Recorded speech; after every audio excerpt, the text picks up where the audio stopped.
This is the only way. Hello guys, welcome to cinema cap Tamil. 50 days 50 best science movie suggestion தான் பார்த்துட்டு இருக்கோம். அதில் day 8 best science fiction movie suggestion என்னன்னு பார்த்தீங்கன்னா oblivion. இந்த படம் பார்த்தீங்கன்னா 2013 ரிலீஸ் ஆச்சு. இந்த படத்தோட மெயின் ஸ்டோரி என்னன்னு பார்த்தீங்கன்னா 2017 ஸ்கேவெஞ்சர்ஸ் என்ற ஏலியன் குரூப்புக்கும் பூமியில் இருக்க மக்களுக்கும் போர் ஏற்படுது.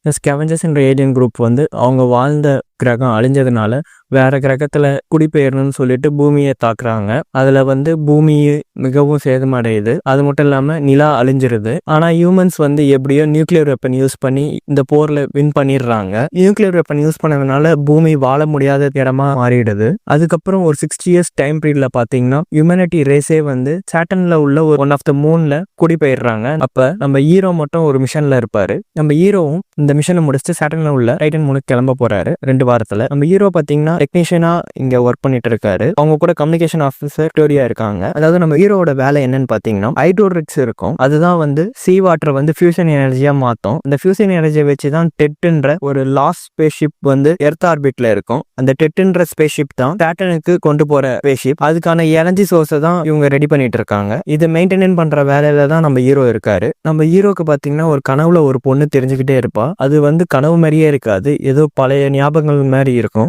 ஆனா 5 வருஷத்துக்கு முன்னாடியே நம்ம ஹீரோவோட மெமரியெல்லாம் எரேஸ் பண்ணியிருப்பாங்க. இப்போ கரண்ட் டைம்லைனுக்கு பார்த்தோம்னா இந்த ஹைட்ரோரிக்ஸ்ல இருந்து பவர் சோர்ஸ் ப்ரொடியூஸ் பண்ணும்போது இந்த ஸ்கேவெஞ்சர்ஸ் அண்ட் ஏலியன் ரேஸ் வந்து அதை டிஸ்ட்ராய் பண்ணிக்கிட்டே இருக்கும். அதை ரிப்பேர் ஆகும்போது நம்ம ஹீரோ தான் வெளியே போயிட்டு அந்த ஹைட்ரோரிக்ஸை வந்து ரிப்பேர் பண்ணுவாரு. நம்ம ஹீரோக்கு எப்பவுமே ஒரு ஃபீல் இருந்துகிட்டே இருக்கும், இது வந்து நம்ம எர்த்து தான், நம்ம இங்கே தான் இருக்கணும் அப்படின்னு. ஸோ இதான் படத்தோட அவுட்லைனு. அப்புறம் நடக்கிற கதை தான் மெயின் கதையே. ஸோ ஹீரோ வந்து அந்த மிஷனை முடிச்சுட்டு 2 வாரத்துல வந்து சாட்டன்ல உள்ள இந்த டைட்டன் மூணுக்கு கிளம்பினாரா இல்லையா? நம்ம ஹீரோவோட கனவுல வர பொண்ணு யாரு? அந்த பொண்ணு ஏன் நம்ம ஹீரோ கனவுல அடிக்கடிக்கு வருது?